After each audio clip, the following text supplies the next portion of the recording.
Hey guys, this is AK Anarchy, and I've got a quick little guide for how to play zombies on Kino Toten for at least rounds 1 through 10. These are a lot of basic tips and tricks because everyone hates having to deal with a player who doesn't know where the pack-a-punch is, doesn't know what the pack-a-punch is, and just is messing up your game, especially if you're trying to go to really high rounds.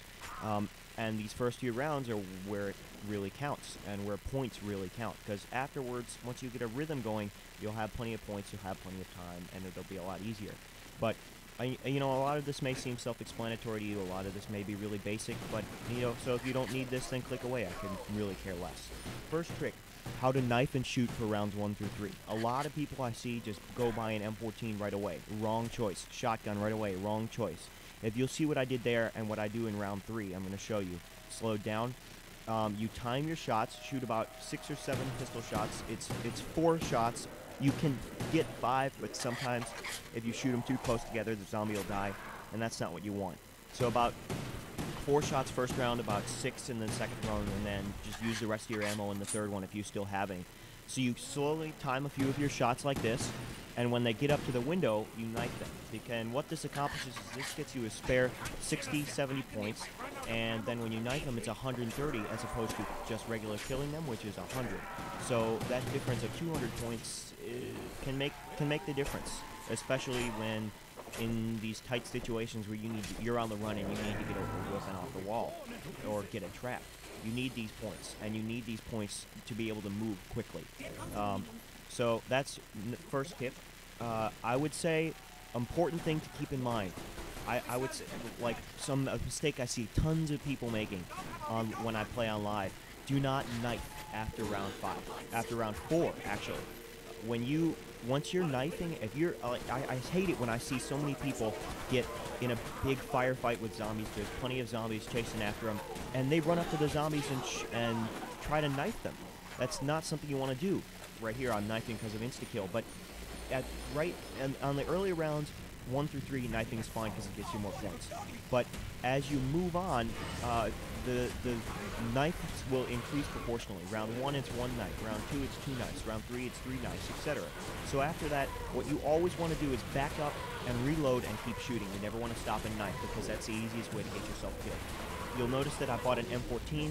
I prefer the M14 over a shotgun, buying that first because it's easier to get headshots. And if you really want to, you can time your shots like I do with a pistol and then knife. I do go for we're on dogs now.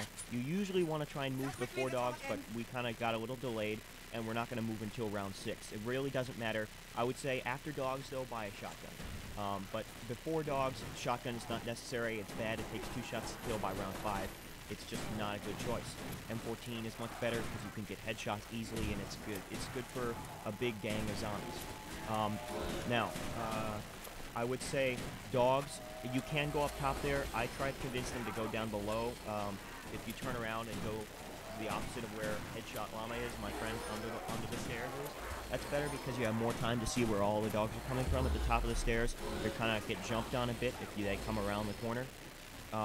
So I would say either way works, but, whatever. I would say never stop for a box here, especially when you're in the middle of a round. You want to get to your destination first, and even though he did just get a ray gun, that's lucky. You want to always keep moving, buy this M40, and space out the points as you're going through these doors. This is the first place you want to go. MP40 is on the wall. Essential, it's a very good gun. And there's M16 back behind the power. I would say when to go, definitely around 4 or 6. You want each about 4,000 points, so you have enough to buy each one door or so, get a MP40 and an M16, and then maybe a box if you run into it. It's not essential to get the box. If the box isn't there, it's okay. You might have to leave a little earlier from this spot, but it's not a big deal. You can still last a couple of good rounds. Now, important thing about this camping spot, do not turn on the power. So many people mess this up for themselves and activate the crawlers. As soon as you turn on the power, the crawlers come all sides. This spot is not as good of a camping spot, especially for 4 people. However, you don't turn on the power. You got 1 door and 2 windows, so it's easy to hold a zombie. However, in this case, we actually failed because our window guys weren't the most experienced, so I ended up just leading this zombie around. A lot of people are afraid to do this.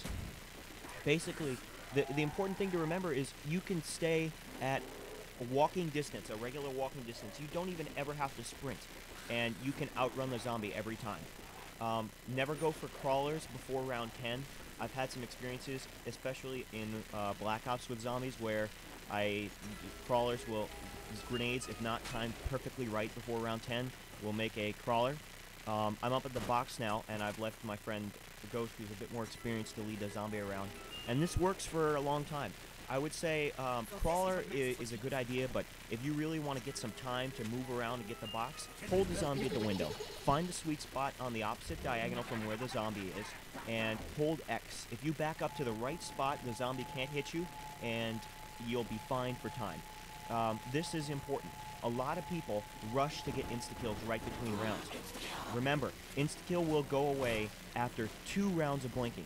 Blinking slowly and blinking fast. Okay? Wait. If it's between rounds or near the end of the round that you get it, wait until it starts blinking fast, as late as possible to get it. Because then you have a lot more time with the insta-kill, and it benefits you a lot more. Okay, so we're on round 8 now. Still, I got the thunder gun, as you see, lucky from the box. But again, it's not necessary to have that. We get a bomb, arrive, Ghost, having trouble at the window, and we're moving on. Right around now, all right, I didn't really explain why you don't want to turn on the power. If you stay in this spot until at least the second dogs, you will have an easy time defending with the M16 and the MP40 because there's ammo right there on the wall. And what you want to do is you want to wait until you have about 10,000 points each, and that's really not that hard. But we all went for the box, and the goal is to just have enough points to pack-a-punch one weapon. And so by the time you get out of here and you activate the crawlers, every one of your teammates has a pack-punch weapon. Important thing to note about this, always wait to get the max ammo until everyone has reloaded. Like on a gun like the HK-21, I think that's the name of it, with a 100-round magazine, keeping that 100 rounds, if you haven't reloaded by the time you get the box, you just lost 100 rounds of ammo. Never rush to get the box. Wait to check if everyone's reloaded. Right now is about the time when we should have moved. Unfortunately, we kind of just got screwed, and we weren't able to hold a zombie. We weren't able to adjust. And when we turned on the power, we had confusion with the teleporter, and we ended up dying. So right now, this ends the guide. This is coming to the end of the guide for rounds 1 through 9.